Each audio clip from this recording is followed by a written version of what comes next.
Good morning, students. Welcome to Microeconomics class 11th. Today, we are going to start our chapter number 2, part B, consumer equilibrium through indifference curve analysis. बेटा part B क्या है? ये हमारा जो chapter number 2 है, इसमें दो chapters हैं एक साथ. Chapter number 2 consumer equilibrium.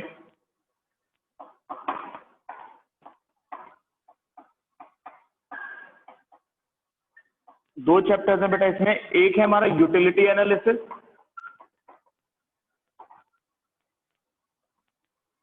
और दूसरा है बेटा हमारा इंडिफरेंस कर्व एनालिसिस.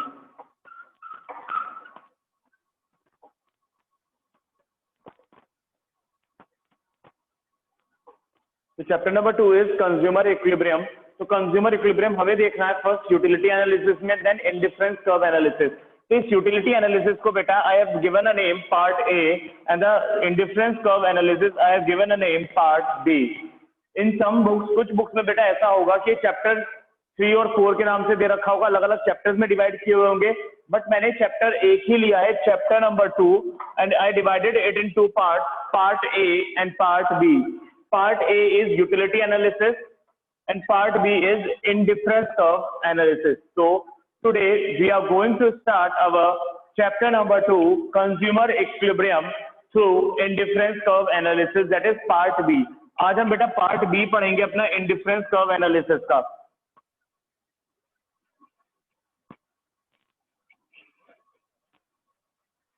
तो our chapter is consumer equilibrium through indifference curve analysis. तो ये बेटा दो चीजों से मिलकर बना है, एक तो consumer equilibrium और दूसरा indifference curve analysis. What is consumer equilibrium? Consumer equilibrium बेटा ये जो टर्म है, ये दो टर्म है, एक है हमारा consumer और दूसरा है हमारा equilibrium.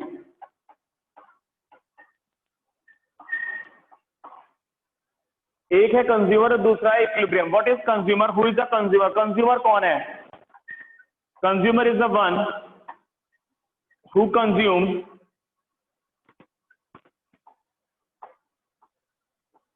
Goods and services for the satisfaction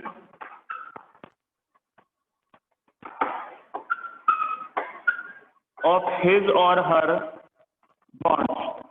consumer कौन है बेटा?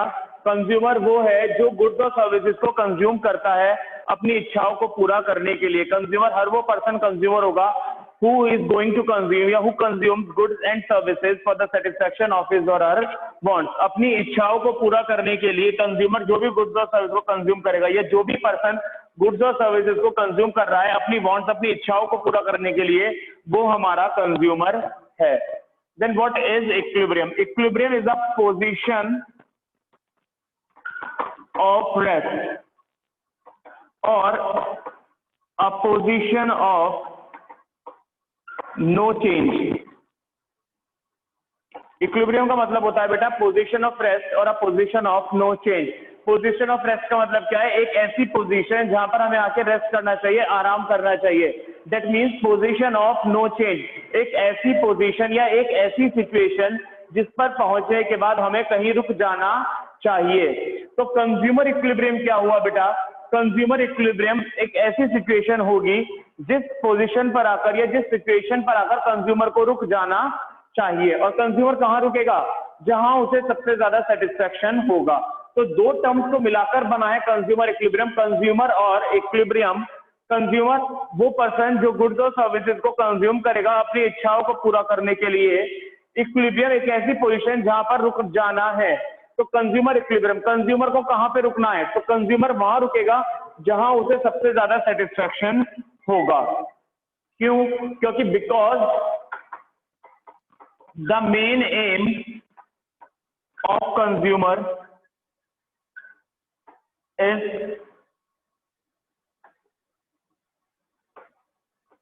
maximization of satisfaction. What is maximization of satisfaction? Maximization of satisfaction का मतलब है बेटा जहां पर सबसे ज्यादा सेटिस्फैक्शन होगा. कंज्यूमर हमेशा यही चाहेगा कि वो गुड्स एंड सर्विसेज को इस मैनर में कंज्यूम करे, इस प्रपोर्शन में कंज्यूम करे कि उसे सबसे ज्यादा सेटिस्फेक्शन हो जाए, वो उस गुड्स और सर्विसेज के कंजम्पशन से सेटिस्फाई हो जाए। और रुकेगा कहाँ? जहां पर वो सबसे ज्यादा सेटिस्फाई होगा। तो therefore we can conclude that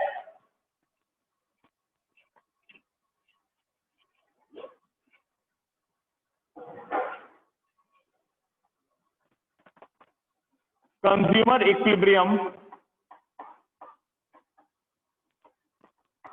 is a situation where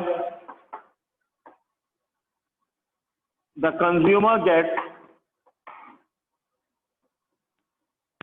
maximum satisfaction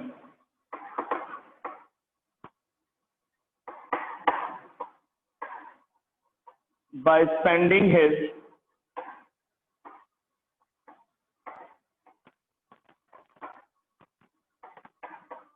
limited income, अपनी लिमिटेड इनकम को खर्च करने के बाद। लिमिटेड इनकम क्यों कहने? क्योंकि उसकी इनकम डिफाइंड होगी बेटा, इनकम डिफाइंड है, उसमें कोई चेंज नहीं आएगा। तो जितनी भी इनकम उसके पास अवेलेबल है उसे खर्च करने के बाद कंज्यूमर को जिस लेवल पर सबसे ज्यादा सेटिस्फेक्शन होगा तो वो उस लेवल पर आके रुक जाएगा। And that position, that state is known as consumer equilibrium. और वही पोजीशन हमारी क्या बन जाएगी? कंज्यूमर इक्विलिब्रियम बन जाएगी। Is it clear to everyone? तो कंज्यूमर इक्विलिब्रियम एक ऐसी सिचुएशन होती है बेटा जिस सिचुएशन पर या जिस पोजीशन पर आने के बाद कंज्यूमर को रुक जाना चाहिए। और कंज्यूमर कहां रुकेगा? जहां पर उसे सबसे ज्यादा सेटिस्फेक्शन होगा। That means consumer equilibrium is a situation where the consumer gets maximum satisfaction, जहां पर कंज्यूमर सबसे ज्यादा सेटिस्फेक्शन गेन करेगा by spending his limited income, अपनी लिमिटेड इनकम को खर्च करने के बाद। जो भी इनकम उसके पास अवेलेबल है उसे खर्च करने के बाद।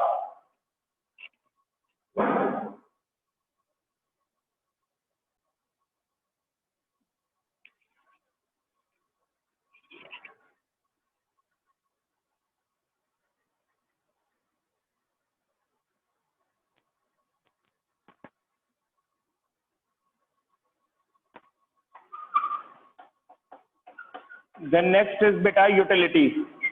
What is utility?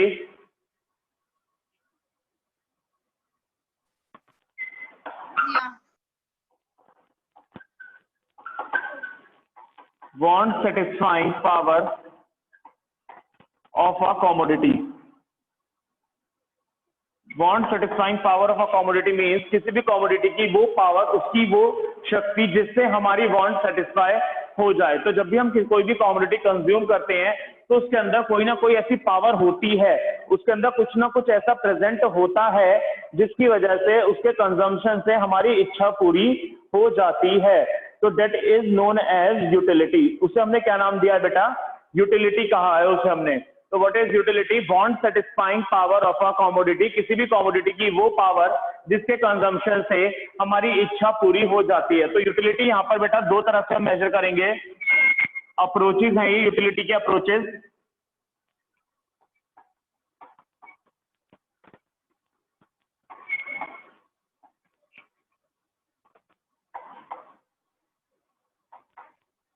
Cardinal utility approach,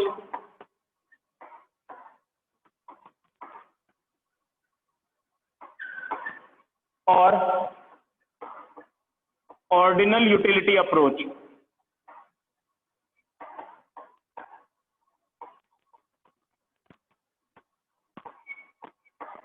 utility दो अप्रोचेस की होती है बेटा, दो मेथड्स हैं यूटिलिटी के लिए, कार्डिनल यूटिलिटी अप्रोच और ordinal utility approach. What is cardinal utility approach? Cardinal utility approach कह रहा है utility can be measured in terms of numbers। हम यूटिलिटी को नंबर्स के टर्म्स में मेजर कर सकते हैं। दैट मीन्स हम यूटिलिटी को मतलब जो सेटिस्फेक्शन हमें मिल रहा है उसे हम नंबर्स के टर्म्स में मेजर कर सकते हैं। तो कार्डिनल यूटिलिटी अप्रोच ये कहता है यूटिलिटी जो है ये किसी भी कॉमोडिटी की जो सेटिस्फाइंग पावर है उसे हम नंबर्स के टर्म्स में मेजर कर सकते हैं। Ordinal utility approach, utility cannot be measured in numbers, it can only be ranked. It can only be ranked. Ordinal utility कह रहा है बेटा, utility can not be measured in terms of numbers, utility को हम numbers के terms में major नहीं कर सकते. It can only be rank, उसे हम रैंक कर सकते हैं. What is the meaning of rank over here? Rank का मतलब है बेटा यहाँ पर कि हम उसे प्रेफरेंस दे सकते हैं सिर्फ, कि क्या पहले कंज्यूम करें या क्या बाद में कंज्यूम करें. हम यूटिलिटी को, उसकी वांट सेटिस्फाइंग पावर को नंबर्स के टर्म्स में मेजर नहीं कर पाएंगे. हमें ये नहीं पता चल पाएगा नंबर्स के टर्म्स में कि इस पर्टिकुलर कमोडिटी के कंजम्पशन से या इस पर्टिकुलर गुड के कंजम्पशन से हमें कितना सेटिस्फेक्शन नंबर्स की फॉर्म में मिल रहा है. Cardinal utility, it is given by Alfred Marshall.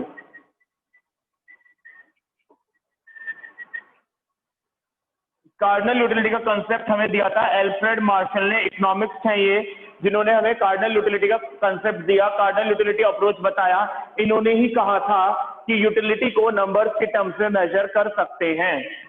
But ordinal utility approach, it is given by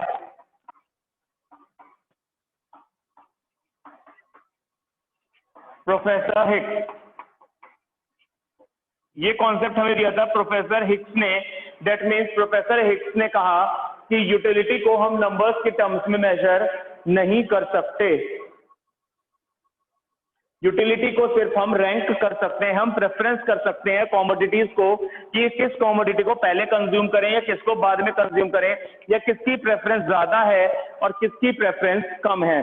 but we can not measure the concept of utility in form of number. हम इसे numbers की form में major नहीं कर सकते.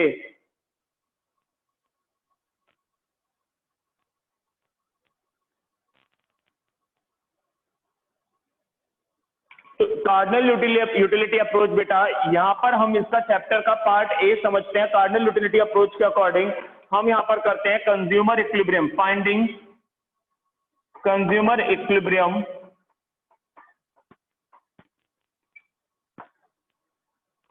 Through utility analysis.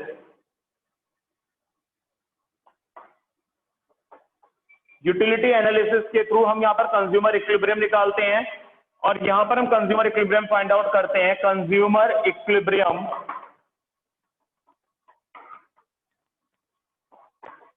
Through